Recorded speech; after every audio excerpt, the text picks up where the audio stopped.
So thieves have managed to steal about 90 million rand from the PostBank through the Sassa social grant system. This was money that was distributed, we understand, to hundreds of accounts and then withdrawn before being picked up by the post office, well, the PostBank itself, I should say.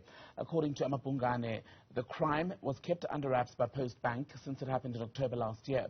For more on this, we're joined by AmaBhungane Centre for Investigative Journalism's Dewald from Rensburg. Dewald, good evening. Welcome to the program. This story has now been doing the rounds for a few days.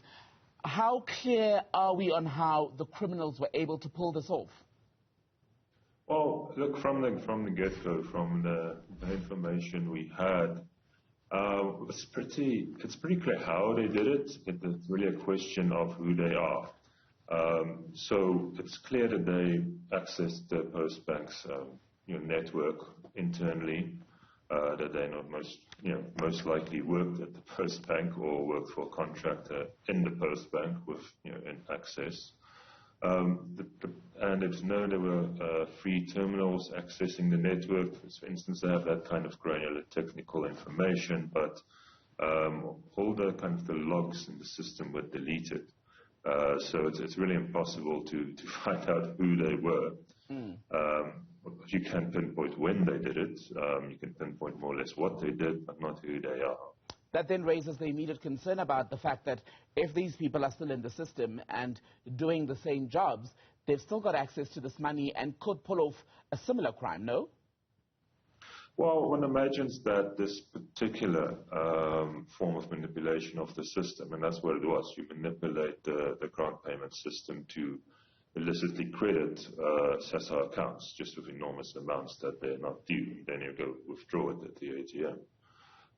That the same method probably would not be used again, but if someone inside is very familiar with the system, they may very well find a different way of doing it. You must recall that PostBank had a similar problem in 2018 when it was a different method, but also many millions of rand stolen through what you could characterize as a hack, probably involving inside parties as well, and as far as anyone knows, probably the same parties. And this heist, so to speak, was carried off over a number of days, about 11, 12 days, and picked up towards the end of that cycle, almost by accident, right? This is what how it is stated in the report that we have internally. So we have a report they commissioned from a consultancy to analyze the attack, and we have a report subsequently compiled by the acting CEO of PostBank. And basically what they say is that it was discovered by a call center operator who saw an account. They can see the accounts on their display, and they saw the balance was 100,000 rand, which for a Sassa beneficiary is plainly, if not unlikely, probably impossible since it's been tested.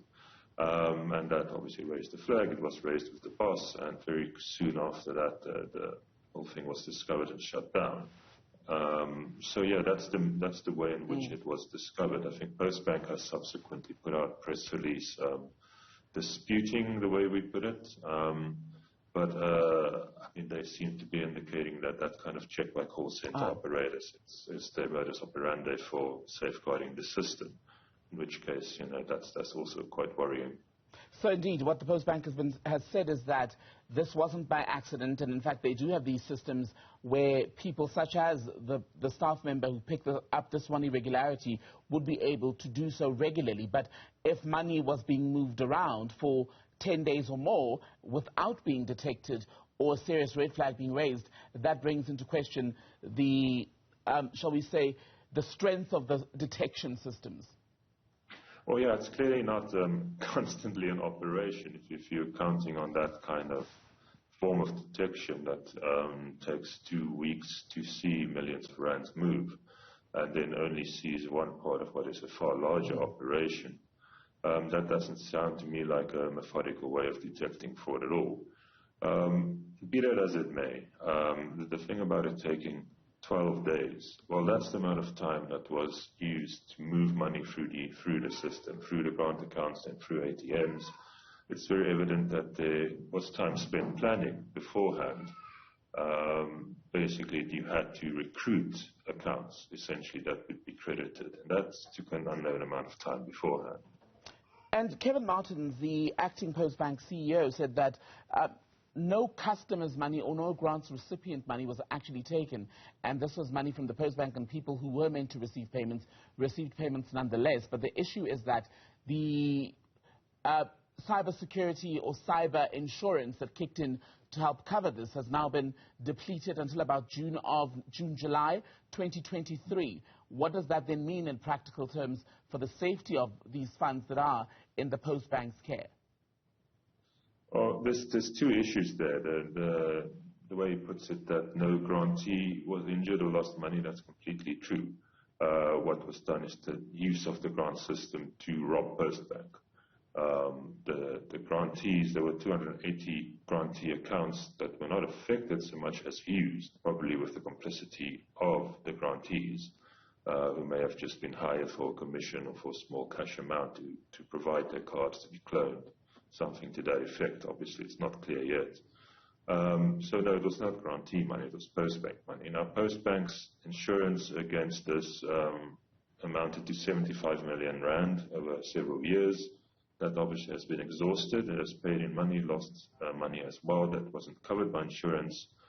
And it cannot find more insurance, which is the more worrying thing. It says it's gone to all the mainstream insurers in the country, it's gone international, and no one is willing to insure PostBank against these kinds of attacks. Which, I mean, if you have an organization that aspires to be a properly licensed bank, which aspires to be the state-owned bank, that's clearly an untenable situation. PostBank has also said internally, its CEO told its board that it asked all the other state-owned companies, look, do you have insurance? Where are you getting this kind of insurance? And he then reported back, well, they don't have this insurance either, which after we went to these entities and checked, he then backtracked somewhat that, in fact, other SOEs do have insurance of this nature. It's something about PostBank and its vulnerability that makes it uninsurable. Dewald from Rensburg, good to speak to you. Dewald is with the AmaBhungane Centre for Investigative Journalism.